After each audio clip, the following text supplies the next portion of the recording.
আমরা দেখছি গত কয়েকদিন ধরেই একটি সংকট, গ্যাসের সংকট। আবার দেখছি কেউ বলছেন এটি যান্ত্রিক কারণে হচ্ছে, কেউ বলছেন আসলে কৃত্রিমভাবে এটি করা হচ্ছে। মানুষের এই ভোগান্তি আসলে কবে দূর হবে? মানুষের ভোগান্তি দূর হবে যখন রাষ্ট্র মানুষকে সম্মান করতে শিখবে। আমাদের এখানে যখন এই সংকটগুলো হয়, সেই সংকট থেকে আমরা এর থেকে মুখরোচক যে ইস্যুগুলো আছে সেই ইস্যুগুলোকে প্রায়োরিটি দিই, এবং মানুষের যে যথার্থ ইস্যুগুলো সেটা প্রাধান্য পায় না। আমাদের বেশ কয়েকদিন ধরে এই সংকট মোকাবেলা করছে ঢাকা এবং ঢাকার বাইরের মানুষ, কিন্তু অনেক ইস্যুকে আপনি দেখবেন যে খুব স্বল্প সময়ের মধ্যে অ্যাড্রেস করা হচ্ছে, কিন্তু এই বিষয় নিয়ে আপনি মিডিয়াতে বলেন, অন্যান্য জায়গায় বলেন, আলোচনাটা নেই। সমস্ত আলোচনা হলো শাহাবুদ্দিনের কি হবে কি হবে না। আচ্ছা, শাহাবুদ্দিনের যদি কিছু না হয় বাংলাদেশ থেমে যাবে? না। তার যদি কিছু হয় বাংলাদেশ কি 50 বছর এগিয়ে যাবে? মোটেও না। কিন্তু আমার তো প্রতিদিনের জীবনযাপনে এটি প্রভাব ওই জায়গাটায় যে প্রভাবটা, সেই প্রভাবের জায়গাটা নেই। তবে আমার ধারণা যে সরকার যদি আন্তরিকভাবে চেষ্টা করে, সরকারের কতগুলো সমালোচনা আমরা করি, কিন্তু কতগুলো পজিটিভ ইনিশিয়েটিভও আছে। সড়ক থেকে শুরু করে কতগুলো জায়গায় আমরা চাইবো সব বিষয়গুলো যেন এইভাবে একই রকমের প্রায়োরিটি পায়। আপনি এর আগে মিলন ভাইকে একটা প্রশ্ন করেছিলেন এই যে হেফাজতের সমাবেশ নিয়ে। আমরা যে কোনো হত্যাকাণ্ডের বিচার চাই, সেটি রাষ্ট্রের উদ্যোগে হোক, এবং মানে হত্যাকাণ্ডের সাথে রাষ্ট্র যদি জড়িত থাকে তারও বিচার চাই, রাষ্ট্র ব্যক্তি যদি জড়িত থাকে তারও বিচার চাই। কিন্তু ওই যেটা বললাম যে আমাদের এখানে কখনো কখনো কনফিউশন তৈরি করে দেয় বিচারটাকে। এই যে হেফাজতের সমাবেশে এর ভিতর থেকে আরেকটা জিনিস কিন্তু প্রমাণিত হচ্ছে, সেটা কেউ বলছে না। আমরা গত 10 বছর 15 বছর ধরে শুনে আসছি হাজার হাজার শত শত মানুষ হত্যাকাণ্ডের শিকার হয়েছে। সেটা কিন্তু সঠিক না, এবং যারা এই কথাগুলো বলছে তারা কিন্তু এখন কোনো আপত্তি করছেন না। এই অভিযোগগুলো যারা এনেছিলেন, 59 এটির সংখ্যাটা একেবারেই কম না, অনেক। একজন মানুষও অনেক। ওই পরিবারটা জানে যে এই হত্যাকাণ্ডের তার স্বজনের লাশের ওজন কত, কিন্তু আমরা কখনো কখনো এমন কতগুলো সংখ্যা নিয়ে এসে এক ধরনের রাজনৈতিক কাজে এটাকে ব্যবহার করি। এই যে নিরীহ মানুষ, অবশ্যই তার বিচার চাই। একই সাথে সেই দিন ঢাকা শহরে আরও যে তাণ্ডবগুলো হয়েছে তো অস্বীকার তো করবেন না। আমি সিপিবি অফিসের চিত্রটা আমার চোখের সামনে এখনও ভাসে। নিচে 16টা গাড়ি গান পাউডার দিয়ে পুড়িয়ে দেওয়া, পুরো ভবনটাকে পুড়িয়ে দেওয়া। কারা করেছিল এটি? এই কাজগুলো যারা করেছে, রাস্তায় গাছ কেটেছে, এখন হয়তো কেউ বলছে না, ভয়ের কারণে বলছে না, কিন্তু এই প্রশ্নটা তো একসময় ছিল।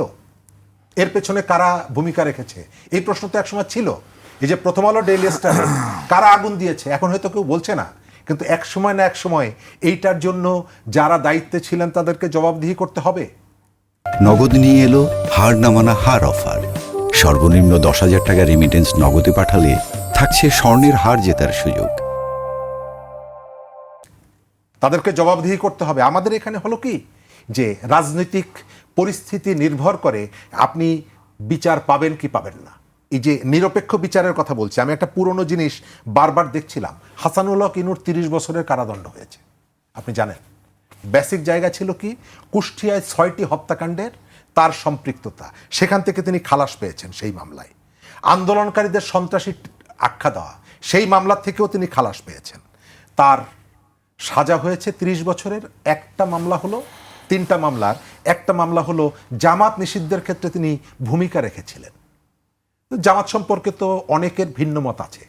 একটা রাজনৈতিক দলকে আমি যদি মনে করি যে এই দলটা নানা কারণে ক্ষতিকর এবং যার ইতিহাসে তার পক্ষে প্রমাণও আছে, তো সেই দলটার বিরুদ্ধে ব্যবস্থা নিতে বলা, এটাকে কেন আমার এটার জন্য দণ্ড হবে আমি এটা জানি না। তার দণ্ড হয়েছে। তার 15 বছর আওয়ামী লীগের দুঃশাসনকে টিকিয়ে রাখার ক্ষেত্রে তাদের কন্ট্রিবিউশন আছে। আপনি সেই জায়গায় তাকে নিষ্কৃতি দিবেন, কিন্তু এইখানে এসে বিচার করলেন, তার মানে হলো যে আপনি কতগুলো পয়েন্ট ঠিক করে রেখেছেন যে এই পয়েন্টে যদি কেউ কথা বলে আমি তাকে ছাড়বো না, এবং বিচার সম্পর্কে প্রশ্ন তোলার সুযোগটা তৈরি হয়। কেন আমি জামাতের সমালোচনা করতে পারবো না? কেন আমি বিএনপির সমালোচনা করতে পারবো না? আওয়ামী লীগের সমালোচনা করতে পারবো না? যখন এটি হয় তখন এই সমস্যাগুলো তৈরি হয়।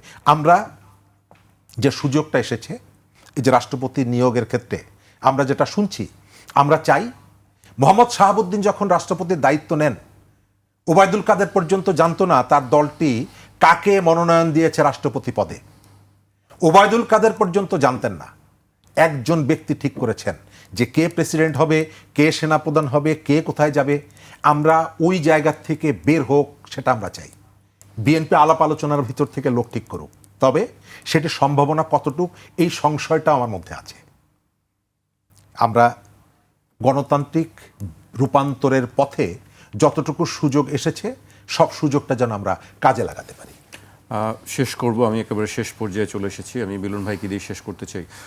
আমরা এই সুযোগটা আসলে কিভাবে কাজে লাগাতে পারবো মিলন ভাই? গণতান্ত্রিক যে প্রতিষ্ঠার সুযোগ এসেছে আমাদের সামনে, সেটি আসলে কিভাবে সামনে নিয়ে না যাওয়া দেখেন, সম্ভব? এখন আমরা একটা ফ্যাসিস্ট গভর্নমেন্ট যাওয়ার পরে একটা সুষ্ঠু একটা নির্বাচন আমরা পেয়েছি। আমরা তো আসলে আগে সুষ্ঠু নির্বাচন পাইনি আর কি। তো এই সুষ্ঠু নির্বাচনের মধ্যে একটা গভর্নমেন্ট ফর্ম করেছে এবং বর্তমান প্রধানমন্ত্রী তারেক রহমান ওনার যে কর্মকাণ্ডগুলো সেগুলো নিয়ে আমরা কিন্তু আশাবাদী। ওনারা 150 দিন অতিক্রম করেছে আর কি এই গভর্নমেন্ট আর কি। তো তাদের এটা ঠিক যে কিছুটা আইন শৃঙ্খলার অবনতি ঘটেছে আর কি, কিন্তু আমি ব্যক্তিগতভাবে তাদের মাঝে কাজ করার যে স্পিরিট, তাদের যে একটা দেশের ভালো চাওয়ার জন্য যে সদিচ্ছা, সেটা কিন্তু আমি সাধারণ মানুষ হিসেবে কিন্তু আমি দেখতে পাই আর কি। তো আমি তাদের কাছে মানে অবশ্যই সাধারণ মানুষ হিসেবে আশা করি যে দেশ যেন সুষ্ঠুভাবে চলতে পারে, সুষ্ঠুভাবে চালায়। এবং সামনে আরেকটা সুযোগ এসেছে, একটা নতুন রাষ্ট্রপতি আসবে। আমরা চাই এমন একটি রাষ্ট্রপতি আসুক, এমন একটি রাষ্ট্রপতি দেয়া হোক, এমন একটি রাষ্ট্রপতি নির্বাচিত হোক আর কি, যেন একটা আমরা নতুন সুন্দর বাংলাদেশ গড়তে পারি সবাই মিলে। এটাই হচ্ছে আমার একটা সাধারণ মানুষ হিসেবে প্রত্যাশা।